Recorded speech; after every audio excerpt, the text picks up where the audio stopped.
Howdy, all of you delicious people. I'm here today to review House on Haunted Hill, 1999. So, I don't know what it is, like me kind of grasping at whatever movies that kind of came out while I was alive. Like, I don't know what it is. Like, I've kind of, just went and just grabbed a lot of 90s movies or a lot of 2000-ish early ones. Um, and really just kind of wanted to just try to find something from a certain kind of time period of which is like, oh yeah, I remember this movie. Like, I remember this horror film. Like, I don't know if it holds up, but F it, we'll just do this anyways. We'll just kind of go in and watch this and just kind of see what we get out of this. So, House on Haunted Hill, 1999. How do I feel about this movie? How do I overall like the main reason why I think I went and watched this film? Well, this concept does have like the tale as old as time. Go and spend the night at some haunted house, and eventually the next day, if you were to still be awake, alive, and whatever, here's a big fat check for $1 million. So it seems like there was no real legitimate goal of said game, that eventually everyone was to go and murder one another or whichever. Like, it's just like they really just have it be that, like, hey, just stay in the house, and this house is to quite possibly be haunted and whatever. A lot of people have notoriously uh, been killed even after this asylum was condemned, and so on and so forth. So we really just have a character in this movie who is to be Evelyn, who is to have a birthday party, and so she decides that she wants to go and have this birthday bash at this haunted hill. So all of a sudden, that has Evelyn go to Stephen Price about this idea. And so Stephen Price is like, well, okay, this seems like very bizarre, but you know what, F it, like, we'll see if we can have some fun with this. So all of a sudden, these group of seemingly random people, especially to both the hosts, are to come into this haunted hill asylum to eventually go on and part of this whole ordeal. I'm like, how is it that they could have perfectly, like, persuaded all of these people to randomly get this invitation and just decide to show up to this place? Was it heavily convenient for them to find this place, to get here, to whichever? Like, how easy did they make it for these people, and why was there real, true, legitimate incentive to go and do this? Like, and why is it that everyone perfectly came, and it was all to match a certain number of people that eventually really just the asylum wanted, not really the guests had wanted? Because eventually this haunted hill was to mastermind this whole organization of these random people that both Stephen and Evelyn had never heard of. So, with that said, uh, yeah, so how did I feel about this movie? Well, I would honestly say that this movie is far too random. This movie really just does not hold up, sadly enough. We end up having some kind of goofy things going on with this film. We at one point have really this kind of random bit of entities that eventually are to come and supposedly take or just grab people or scare them. And it just feels like the random kitchen sink of horror. We eventually have to have this big, menacing, monsterish character called the Darkness that just feels just so random, where it just has to be the hodgepodge of every ghost just put into one venom-like entity that like kind of crawls through or makes its way throughout the house and is to eventually kind of consume certain like hallways and whatever to eventually have it seem that these people have to run away from this bizarre-ish looking thing. So with that said, like there's probably even something just goofy about this film, just the way it's to approach itself, or just the way that it's to put itself together. But I don't know. I also just kind of had fun while watching this movie. It just kind of reminded me like of like man like remember when you had some movies and you're just like man this seems like a good film, and now you're looking back on it now and you're like yeah this is a garbage film. This is not as well received as I thought it would be. What mistake of which that I have bestowed upon myself. So, so teeing it up. Well, technically, I kind of teed it up, anyways. Yeah, so let's just go into spoilers about this one. Let's not take too much time on House on Haunted Hill. Letting everybody know there are to be certain splashes of topless women, or eventually it seems that at some random points there are to be women that their seemingly tops are to be ripped off because there's certain nurse scenes where we just have these nurses or just these insane women, I guess, at some point who are just either doing a number of things topless, and I guess I didn't realize that because I don't remember much about this movie. Like, there's maybe a scene or two that I probably did possibly remember. Like, I remembered when Chris Kattan character Pritchett, who is to just kind of mention, like, give me my money, I want it. You give, I want. Like, I remember that goofy scene where we have like Chris who's trying to like demand for his money because he's just getting so frustrated because he's like, when do I get paid? Like, could I get my check? Like, give me the money.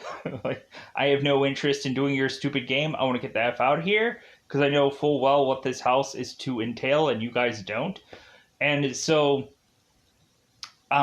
yeah, going into this, let's go into that double 5 time territory.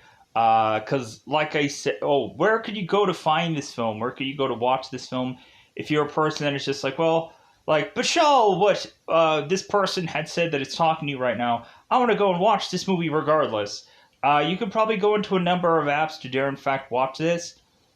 First recommended, I think, would probably be an app called TV Crush, Crush with a C. I think TV and Crush are 2 words, so it's not TV Crush in all one thing, one fell swoop.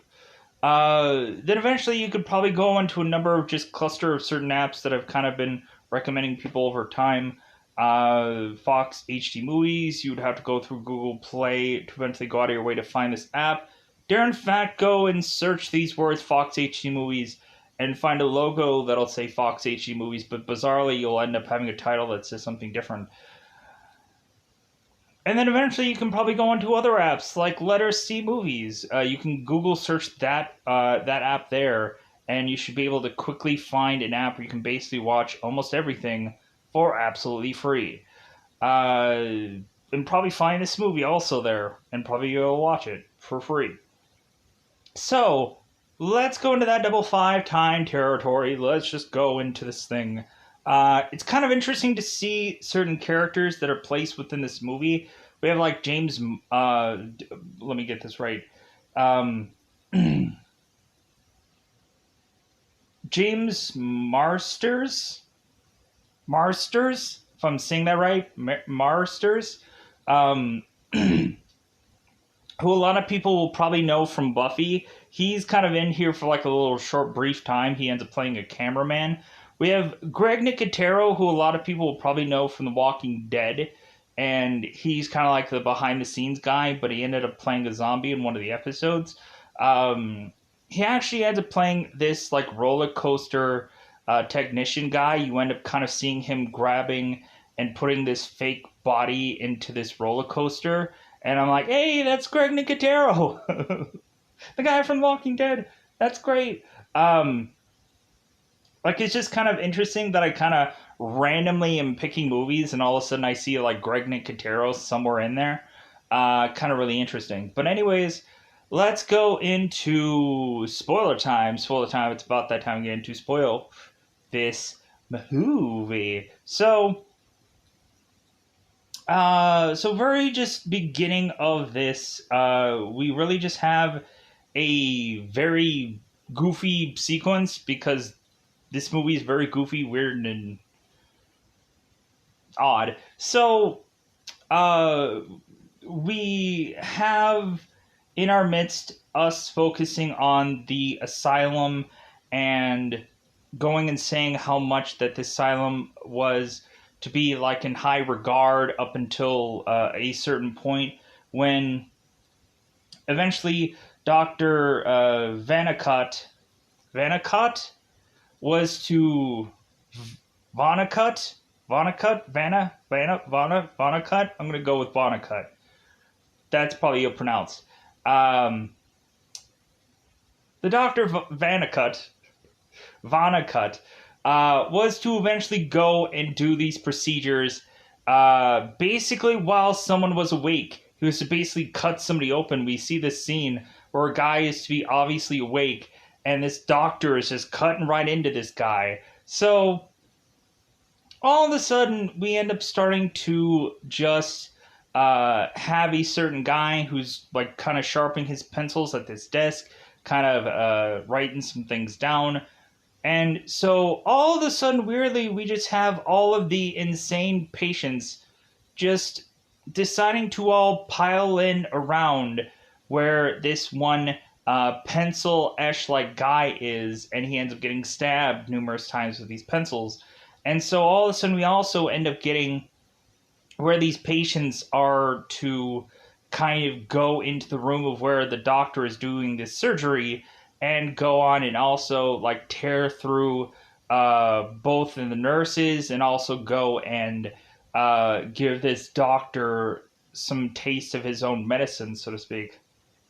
Doctor, medicine, whatever. So that leads to, of course, the nurses going and getting their nurse outfits like being torn open, and of course, here's the goofy thing. Evidently, these nurses, or any number of these people, end up having bras on. So somebody was going without some lingerie, but whatever. So yeah, evidently there was a number of huge amount of deaths within this asylum, which have forced this place to close down. But also, this place was to have also had supposedly burnt down because I guess since the asylum was getting overrun, we end up having it to where the doctor has this one ability to be able to have basically locked down this entire asylum, and while this asylum was to be burning down, the doctor decided it's like, well, if I'm not getting out, then no one is getting out. So cue us going into the reason why of which that this asylum is to have this kind of history and whatever in the very beginning of this film, because all of a sudden we end up having Evelyn, who is to eventually have Peter Graves going and talking about this on some part of some TV somewhere. And so Evelyn is just like, like, this seems really interesting. I think I want to do this for my birthday. And so this might be really fun to go and maybe get a scare or a spook or risk my life. Because it seems that possible that both Stephen Price and Evelyn are to maybe be, like I would assume, adrenaline junkies, because it seems that Evelyn is to mention to Stephen at some point that evidently they were to have like all certain kinds of activities that they were to do with one another, eventually doing hunts and stuff like that. So it seems like these characters are to really just be these adrenaline junkies that are to have this thrill of the kill, so to speak. So now, Evelyn is going and trying to call Stephen Price, and Stephen Price is to be fairly busy because evidently he is to be doing a interview by his amusement park. Evidently, he is to be showcasing a new ride to these news reporters called Terror Incognita. And so it seems that these two news reporters, who are to be from Channel 3, here's a little fun fact. Supposedly, the actual roller coaster that the Channel 3 people were on were actually from some Incredible Hulk roller coaster, weirdly. I don't know why. I don't know where they got that from, but okay, sure. I guess from Universal Studios, they ended up having some Incredible Hulk roller coaster. Seemed random, right? But I guess they just needed a certain kind of color and whatever. Anyways, so Steven is to just tell Evelyn, it's like, well, hey, I can't talk right now. I'm really busy. I'm doing this interview. I'll call you later. So we have Stephen Price and the Channel 3 news people going into this elevator, making their way up to this roller coaster. I'm like, well, that just seems like kind of a... like, why would you want to have an elevator that gets you to the roller coaster part? Wouldn't you just want some kind of, like, walk up or lead up or whatever to this thing? Because, like, that seems awful trusting to, like, have one elevator that gets you into the roller coaster part, but there's a whole reason for that. So Steven and this Channel 3 News go into this elevator, and so they end up going seemingly very far up, supposedly 20 floors up or something like that. So eventually what happens is we supposedly have this elevator malfunction. Steven is to hit these buttons, just like, hey, like, like, well, if anything, I think we should be fine. Unless some thing is to break upon this elevator, and coinkadinkly, we all of a sudden have the elevator part that Steven is talking about breaking. So all of a sudden, these people are to be falling, seemingly. The cameraman, who is James, is such like, oh my god, we're gonna die, we're gonna die. He's like jumping up in the air, trying to eventually like hope that he can prevent his death anyways, which is kind of smart. But also, if an elevator is going to drop, what you would actually have to do is you'd have to try to put your body as close as humanly possible to the bottom ground of the elevator, because supposedly that is to be the best bet for you to supposedly survive an elevator drop. But I guess like James just naturally assumes that he can kind of like jump at the right time. But wouldn't there still technically be a actual impact of sorts? Like, I think the whole jumping thing would just be a lucky, but still, I don't know if that would quite work, but I don't know. But anyways, so eventually what happens is supposedly they're falling horribly down to all of a sudden have the bottom of this elevator just showcase that this is all a ruse, and this was to be some kind of TV thing that they were to see, and they didn't actually drop. So here's kind of the goofy thing. When actually looking at it, when I saw this in 99, like, it actually seemed legitimate.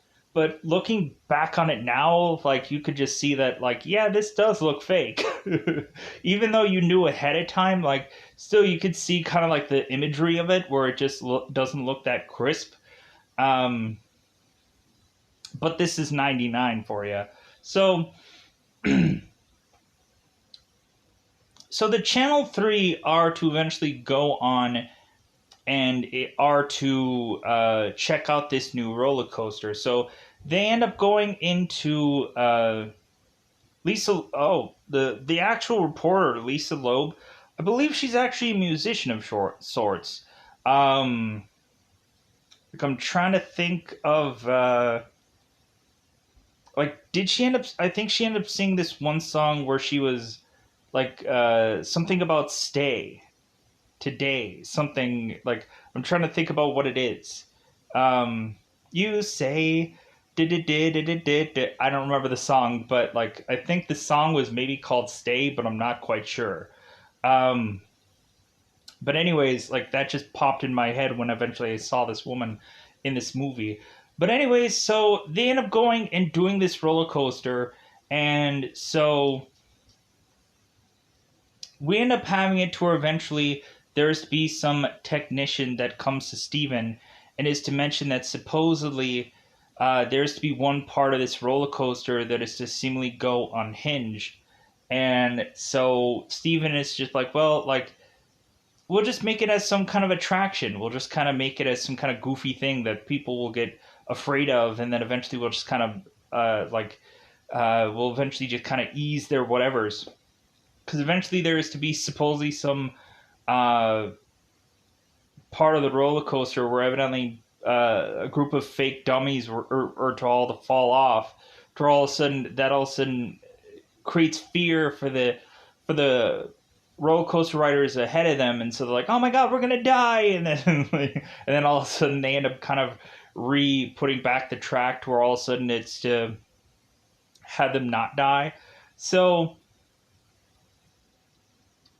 anyway, so Steven is to call Evelyn, and Evelyn is to go and ask Steven to put together this whole haunted house or haunted asylum thing. And so Steven is just like, well, from a scale from 1 to 10, like, this is like a 73 on the crazy scale. Like, this just seems like something that is too far out there. And but Evelyn is like, well, that's what I want. And so Steven's like, okay, then we're going to do this. So eventually Evelyn is to supposedly give Steven the guest list of this party. And so Steven is to go and tear up every single name upon this guest list through a shredder to eventually go and make his own guest list, which all of a sudden, because of the asylum reaching from beyond, goes and readjusts this guest schedule to get the guest that it wants, considering it is realized that this girl is to be enticed by going to this haunted hill of sorts, that this haunted asylum is to know that these people are to come there, so they're going to, of course, adjust this guest list for whatever goofy reason. So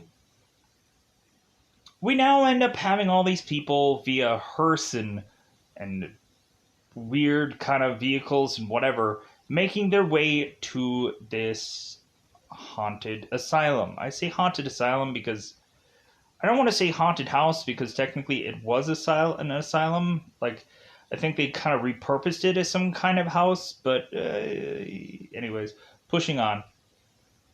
So we have the moment where eventually Chris Kattan's characters eventually stop everyone to kind of have their cars be pulled aside for them, for him to just kind of rush to try to get them into this house, to rush to get his check, to rush to get out of here. Because Pritchett is to basically tell all these people, like, hey, like, everyone get out of your cars, like, hurry up and get out. Get out of your... I did say get out of your cars, right? So everybody starts scrambling out of their cars, and so Pritchett is like, okay, great, now let's all walk up to the house.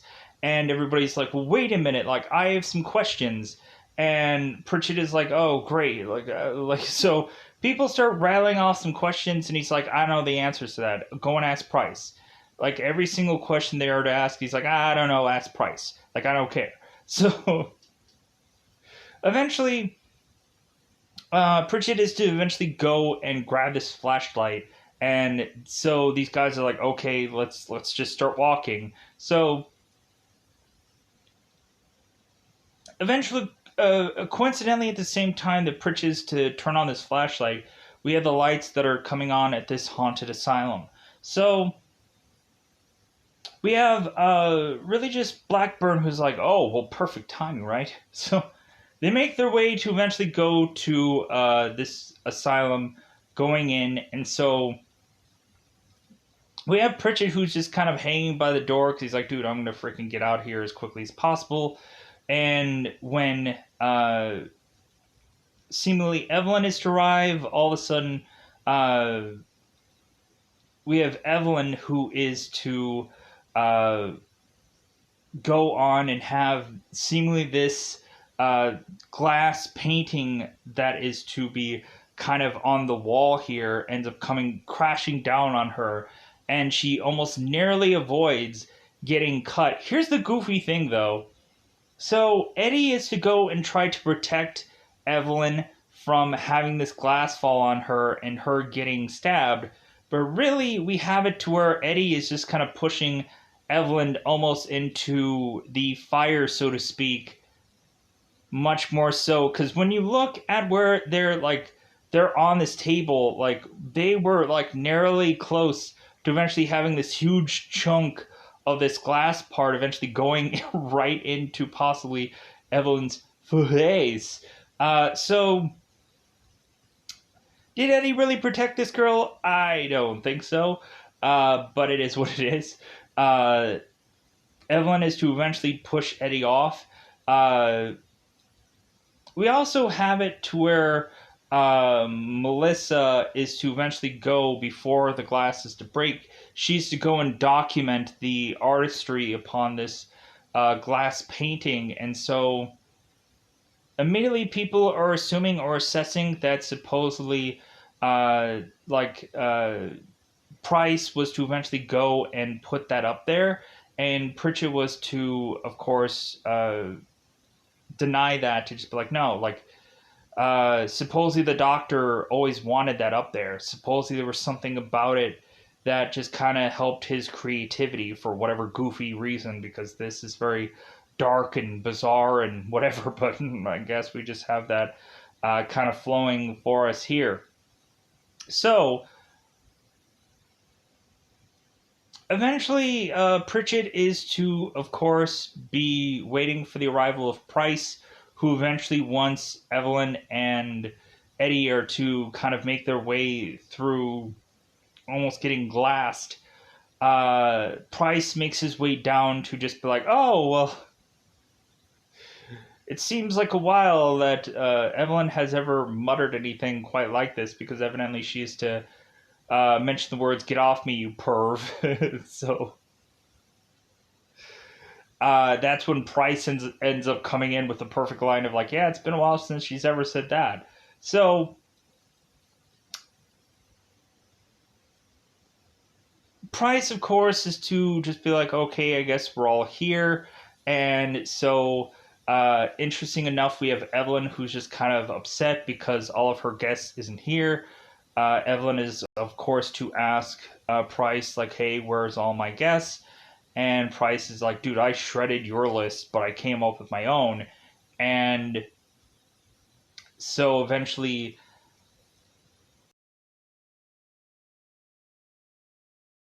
of what Price had done, so she is to eventually just go like, well, I'm gonna go and take a hot bath and just and just come back, because like if this isn't even really my party, then I'm just gonna go and take a bath. So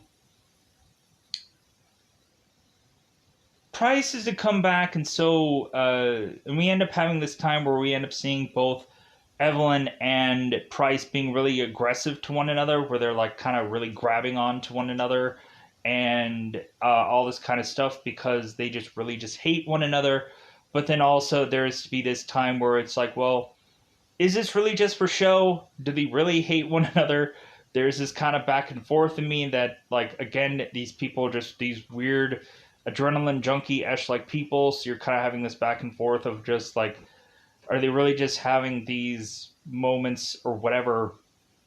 So Price comes back, and now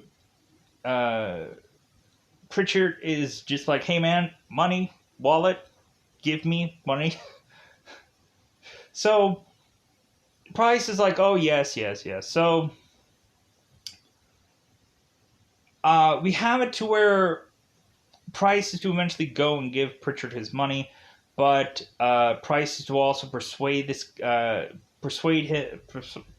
Pritchard to eventually join in on the party. He's like, no, I'm not interested. I'm gonna get the heck out of here. So eventually, while they are to kind of go and debate this money, all of a sudden the asylum starts locking itself down, and so now Pritchard is trying to scramble and try to get out of this place, but coincidentally he doesn't quite make it in time. So eventually now we have Pritchard who is stuck here, and he is just like, oh my god, like, the house is alive, we're gonna die. Like I lied to you guys before because I just wanted to get my money and run, but since I'm now stuck here, I'm gonna tell you the truth, because F it. So, man, we're at 30 minutes already. Holy crap. Like, I've barely gotten into this film. So, eventually, we are to have this kind of showcasing of this place, and so eventually what we are to eventually see here is good grief, where is the first thing that we end up actually seeing is this kind of brick wall that I guess had been demolished, and there had been this rusty door that is to supposedly be holding off the darkness. And so we end up kind of foreshadowing that. And then we also end up foreshadowing, while they're kind of making their way through this asylum, we end up showcasing this room that is to be this electroshock treatment, where supposedly when the doctor was to go through and do electroshock treatments, evidently he had gone with a specific number every time, because I guess it was more electrically efficient. Supposedly, I guess he ended up doing 18 people at a time to just shock the crap out of them. So, we end up also foreshadowing this one chamber that is to, of course, be called the saturation chamber, where supposedly someone is to go into this chamber and all of a sudden they are to see this repetitive imagery of sorts, and all these kind of weird sounds are also to be presented in this thing, to eventually kind of I guess if someone was to quite possibly be crazy, this chamber could have quite possibly straightened them out, to eventually, I would think, just make that person a lot more crazy than less crazy. But really, if you would just kind of like shut your eyes, but I guess otherwise you would still get the sound of things. So maybe if you were left in there for a number of days, maybe you would go crazy, but I don't know. So, like, this is all stuff that they're basically foreshadowing that they're later on eventually going to use. So, we end up having certain people that are, when Price is to start kind of making out a list of who all these people are, we start to understand who these people are. We end up having a girl like Melissa, who is to have lost her TV show, and she is to maybe in hopes of going into this asylum and getting all this footage to hope that she can come up with some kind of show where I guess she's going to eventually be this person who is to be a girl that goes through these haunted areas and shows clips and all this stuff. I guess that's might be something that she is going to do with her camcorder. More than likely, if we were like to have redone this more current time, you would probably have this person possibly be a social media YouTube person, and so maybe that's eventually where Melissa would have gone if we would have rebooted this movie again for the 2000 Ashes or whatever. But anyways, so we end up having Blackburn, who of course is a doctor. Supposedly Eddie is a former professional baseball player. And so supposedly Sarah is to be, I guess, some executive at some kind of God, what was her thing? Like she was some like executive at some TV broadcasting thing. I'm assuming somewhere ballparkingly around there. And so, with that said, eventually Steven, after hearing who all these people are, he's like, "Yeah, I've never heard of any of you." like, so this is gonna be fun. So all of a sudden we are to, of course, eventually have uh I think we end up having certain of people end up starting to wander off.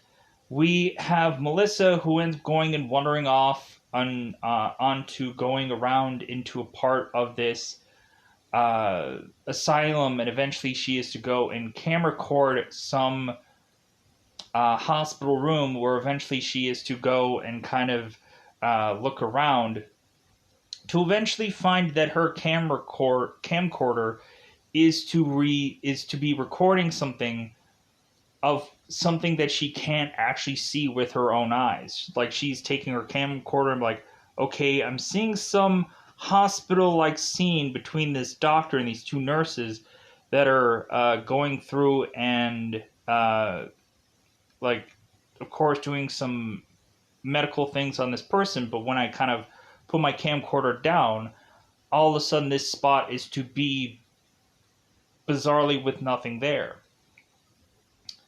Kind of like how I think we could probably take this scene and probably just assess that there has been a number of certain other kind of movies that have taken this idea. Like we probably get like either certain games also where we probably get God, what is it, like Photo Frame or something like that? That kind of Japanese game where you end up having the twin sisters that are to eventually, like the girl has to go through this one location to try and find her twin sister. Weirdly, uh, I think we end up having some other movie that I think is a foreign film that I think is called Dead something, like Dead Shot or Dead. Like it's some weird goofy film that ends up having some kind of like kind of cell phone being done where you can kind of see something through a cell phone, but you can't actually see it through using your own eyes. Maybe it's called Deadlock or Dead Shot or some goofy thing. God, I don't know. I'm giving up and figuring out what it was. So going on. So eventually, this girl is to just continue to record what's going on here, to all of a sudden be having some like very tall uh, creature coming out at her without eyes, and is to just scare her, I guess, to scare her to death, to maybe possibly have this monstrous thing grab her. We're not sure. She just ends up getting scared, screams, and then we just kind of eventually see her not be in the movie anymore. So all of a sudden, we eventually have Evelyn, who is to just be like, well, you know what, Steven, you should probably start breaking out your party favors. So we end up having them opening this giant coffin that weirdly has this fog smoke thing coming out of it. That is to all of a sudden have these tinier coffins within it. To open and to have them open a smaller coffin of things, to eventually find that there are guns being put into this thing. And so the funny thing is, we end up finding out that all these guns are to have blanks in them, but eventually it seems that there are times when uh, the blanks are to supposedly be uh, seemingly real, but then again, not. So, if these people are to eventually actually get in trouble, like what good are they going to do with a gun full of blanks? Um, but anyways, pushing on. So eventually we get it where Pritchard is desperately going and trying to bash through this one window, and he ends up cutting his hands up pretty good. And so Blackburn is going and trying to eventually pour alcohol over Pritchard's fingers, and so eventually Pritchard is actually telling these people the truth. It's like, yeah, you guys are gonna die. Like, and basically he keeps telling he just starts to drink heavily alcohol because he's like, dude, we're gonna freaking die. Like, just wait till eventually someone is to mistakenly um, even take out the worst part of this house, and eventually we're all really gonna be in for it. So eventually we just get to the point at first where everybody is to start going and looking for uh for Mars or Miss Mars because she has gone missing. And so eventually everyone is to go and start looking for her, and eventually we have people starting to separate. So we end up having both Eddie and Sarah separate from the rest of the group. Uh, I think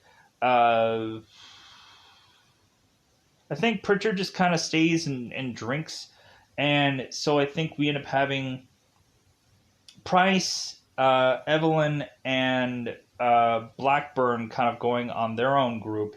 So eventually, what happens is we also have Price that is going to his technician, sketch sector weirdly, and just kind of mention like, hey man, uh, like it's a good thing that you like did that thing with the kind of the barriers, and you kind of put all and you locked everyone in, and the technician is just like, dude, I didn't do anything. Like, evidently this asylum is kind of doing its own thing, and we're just kind of dealing with this. And so Price is just like, okay, this is kind of weird. So eventually when Price is to go back to his technician again, he ends up finding out that he's technically missing a good chunk of his head. Like, okay, well, that guy's dead. So anyways, Sarah and Eddie are to eventually separate from the rest of the group. So eventually that all of a sudden leads to then both Eddie and Sarah are to separate, and so eventually Eddie or like Sarah is to just start to see some body moving and just continuing to go to a certain way or a certain place. And so Sarah is to think that it's Eddie, and then eventually she ends up seeing Eddie. But weirdly, Eddie is to have this kind of weird flash of his eyes where it just seems like it's not quite 100% Eddie because his eyes are goofily different.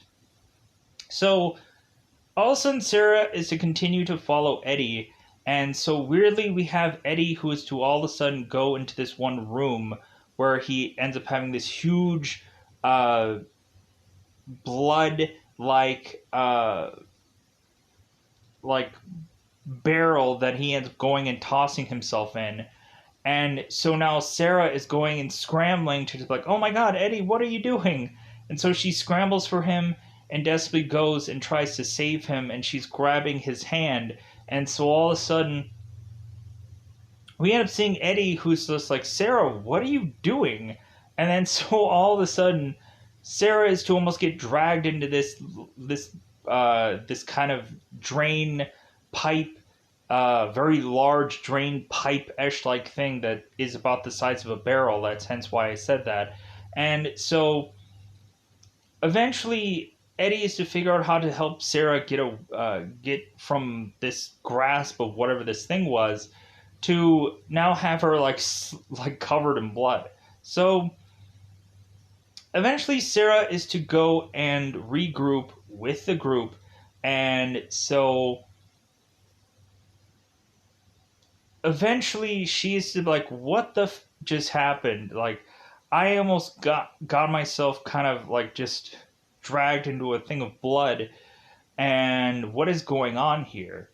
So eventually, like, Pritchard is like, dude, that's a house. How many times do I have to tell you this? Like, you guys are gonna die. Like, just hope that you go quickly, because it's gonna happen. So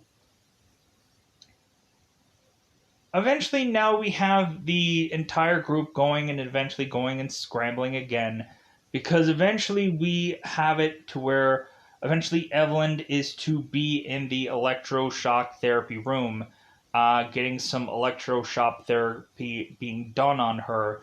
And so everyone is a scramble to go to this place to eventually find Evelyn dead. Because the doctor is to go and put his fingers on her heartbeat to just say, like, yeah, she's toast. She's dead. So Price is just to be like, oh my god, my Evelyn. The person he treated garbage to, he's like, oh my god, my Evelyn. And so he ends up kissing her, and so, like, a lot of people might kind of go quick to the draw to maybe assume that Price is to have been the culprit of murdering his own wife. So we end up having Blackburn, who is to go and shove uh, shove Price into this saturation chamber, and so the way Pritchard is, or I'm not even saying this guy's name right. Pritchett, weirdly. So Pritchett is to eventually explain how this chamber works. Supposedly, you're to see these goofy images, and like a thing that would like seem insane is to make a person sane, like some kind of goofy reverse of things. So eventually, Price is to go into this chamber, and so Blackburn is to, of course, just kind of be manning this chamber as people are to walk off. And so Blackburn is to turn the chamber all the way up. And so we have Blackburn, who is to try to talk to Price, and Price is like, hey man, get me out of here. And Blackburn is like, what? Like, great party! Like, whatever. So really, Blackburn is to just go off and like not really give an F about Price, because we end up finding out that Blackburn has alternative motives. Because eventually Blackburn is to go back to Evelyn's body and go and give her some injection, and then go and seemingly have her, or have his way with her, to eventually find that Evelyn is still alive. I'm like, so wait a minute. Why would he have, like, did he go and have some kind of thing that, like, slowed her heartbeat or something like that? Or, like, why do we have this moment where, like, what, could Evelyn not have faked being dead? Like, I don't know, I didn't quite get this scenario, but so all of a sudden Evelyn is to just kind of wake up, and so now we just have it to where Evelyn is wanting to push to tell Blackburn, like, yeah, like, we don't have Price dead yet. Like, he is to not be shot by anybody. And so, like, that is the next thing that we really need to do. We really need to push these people to be so afraid that they're going to go and kill Price, because supposedly they have suspicions that that Price must have killed Evelyn. And really, Evelyn is like, well, there isn't really any proof that Price was to have actually killed Evelyn. So Evelyn is to say, like, yeah, like, they don't know who had possibly killed me. So if anything, they're just kind of questioning everything, and they don't know for sure who killed me. So, because Evelyn wants to be the last survivor out of all this, basically, and I guess also saying that she is to have Evelyn along. And so I guess eventually Evelyn is wanting to just kill everyone off, and then have her be seemingly the only one coincidentally left alive in this whole situation. And so now Evelyn, because supposedly Blackburn had technically messed up, and also because of the fact that they need more dead bodies to start to be stacking up, to kind of give this kind of assumption that maybe Price had possibly gone and killed again. Evelyn goes and takes this scalpel and goes and stabs into Blackburn. And so Blackburn is to all of a sudden just feel just so like, ah, how could you? I loved you. Ah, and he dies. just utter betrayal of Evelyn, which eventually Evelyn is going to get her just desserts anyways. So, whatever. So eventually what is to happen is that Price is to be kind of unlocked from his chamber, and so because like Price had gone through the weird chamber and had seen all these kind of weird visuals about this ball that's like bouncing up and down, and eventually he ends up weirdly seeing his wife kind of doing this weird kind of thing where eventually like she has his head in her like in her hands, and he's like, oh my god, like this is going crazy. So eventually we were to have assessed that Price would have been dead at that point, but I guess not. He was just to go like freaking bat crap crazy for a while. So Evelyn is to open up this chamber to let Price out. And so eventually what is to be left of the rest of the group? We had at some point Eddie and Sarah and Pritchett all like starting to look around in this asylum to eventually go and find these like weird like bone skeleton looking things that you would probably see in a bizarrish museum nowadays, where you end up seeing a lot of these deformed skeletons, or you end up seeing weirdly this like boned skeleton with this horse skeleton just kind of put together. And so like we end up having Pritchard who's just like, yeah, like I didn't even realize that these things were down here. And so I'm like, yeah, this movie is just so like a cluster of random. To where eventually you have these spots where it's just like, why did they even do any number of these things? But I guess that they could have probably rationalized it somehow, but I guess they really didn't. But anyways, pushing on. So eventually we have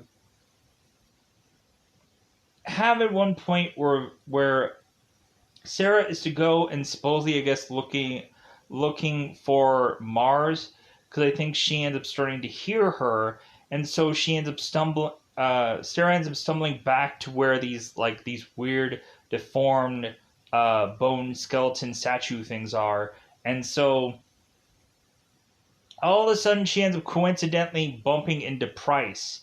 There's a lot of times where I'm like, what the heck is Price doing at some parts of this movie? Where it seems like, especially when they're at the attic, where all of a sudden there's to be this opening there, and like Price is like to be weirdly just coming out from this like one part of this room, and all of a sudden these boxes are coming flying. Like, what the heck was he even doing in there when there was a easy opening for him to have eventually like got out of here? But instead he's just like, oh no, like I'm not gonna go and try that. Like I'm just gonna go and I'm gonna and I'm just gonna go and just knock down some boxes weirdly. But anyways, so Sarah is to go on and find Price, and so now Sarah is to be so afraid of Price, and so she ends up going and shooting him numerous times, just plah, plah, plah, plah, plah, plah, plah, plah. How many bullets do you got in that gun? Holy crap! Because Price is getting shot numerous times, and here's the thing, you would have thought that probably Sarah would have shot Price possibly in the head at some point, but whatever. Like, you would have thought that she would have easily just took Price and shot him in the head, especially when he was just kind of go down, but I guess not. So they naturally assume that Price is dead because he's seemingly covered in blood now. And so eventually they're like, well, let me go and let's take the gun away from Sarah and let's just go and get out of here. Like, just don't try and look at the dead body. Just kind of make our way freaking out of here. Because we end up having it to where these characters are to eventually... Let me pause here for 1 second. Alright. So, what eventually happens is Evelyn is to finally just be so excited because Price was to have eventually gotten killed. And here is the goofy thing. When eventually Evelyn, I guess, is to notice that someone was to have killed her husband, Evelyn could have honestly just, like, how were they to have even known that Evelyn could not have gone and killed every single one of these people? Like, how could they have not written this off as like, oh yeah, like, Evelyn killed all these people? Because you know how horror movies go quickly to whoever the last survivor is was probably the killer anyways, and then eventually they arrest this person because they have no one else to blame but that one person. So I'm assuming whoever is the last survivor of this movie, they're just like, book them, Dano, for the rest of their lives. Because they have to be the murderers. It's the only thing that makes sense. Like, all of a sudden you end up getting money into a possibility of things. Yeah, these people murder these people for this money. Just brutally murdered. So, because supposedly not only are these people to get their own $1 million, but they're to also get the $1 million of whoever was to have whoever had been left at the end of all this to have been still alive. Their checks also. So, anyways, so what ends up happening is that, could you imagine if there was an odd number of people and there was an odd number of checks? How would they have split that? Who knows, right? So, we also have Sarah at one point doing some interesting things that Eddie eventually has to question whether or not that she is who she says she is. And so Sarah is to eventually admit that actually her sister was to supposedly come here, but evidently her sister couldn't make it, and so Sarah is to go into this girl's place. And so now we don't really know who actually Sarah really is, because she's actually playing as her sister supposedly in this scenario. And so we also get a moment where Sarah and Eddie are kind of stumbling into finding certain kind of records in this place, and they end up finding out that everyone in the picture of the people, of the descendants of anyone who is to have been here before the picture that Sarah and Eddie are to find are to be of the last names of the people that were there when the asylum had burnt down. And so these were the last descendants of those people, were to the people that came to this party. And so it's kind of like a Freddy Krueger kind of style of like trying to get back to all the last descendants of the people that had gone and burnt up in this asylum. So they're like, hey, like, I guess, like, the house had to pick the guest list. And Pritchett was like, yeah, of course the house picked the guest list. Like, this house has all kinds of weird, goofy powers that are be well beyond, like, electricity and Wi-Fi and whatever. Like this, like, if this asylum wants something, it'll get it. So, yeah, so pushing on. So eventually what ends up happening is that eventually Evelyn is to go to see Price and just be like, ha ha ha, you're now dead. Like, ha ha ha, like, this is so great. That eventually Evelyn had masterfully planned this whole thing from the get-go to kill her husband off. and that like she had mastermind like prenuptial agreements being torn away and whatever to eventually take everything from Price eventually when they were to divorce, or till death do they part in this scenario. So all of a sudden Price is to come back alive because, like, hey, remember, all the guns have blanks in them. So Price is to, of course, be alive because he had a bulletproof vest anyways. Why would he have to have a bulletproof vest on if all the bullets were blanks? Because I guess maybe he figured there would be somebody coming in here with actual, real, legitimate bullets. Plus, also, when you really look at it in current news, even some blanked bullets are to also just kill people, sadly enough. So, yeah. Anyways, so Price is just to be so upset with Evelyn that he's gonna finally go and kill her because technically she's already dead, because a doctor would have just said that, which there's no real legitimate evidence. There's no like, but I guess it's a tit for tat kind of thing when supposedly people had said that supposedly Price was dead. I guess Evelyn also being dead could also just be like all the insurance that Price is really to need to finally just go and want to kill his own wife.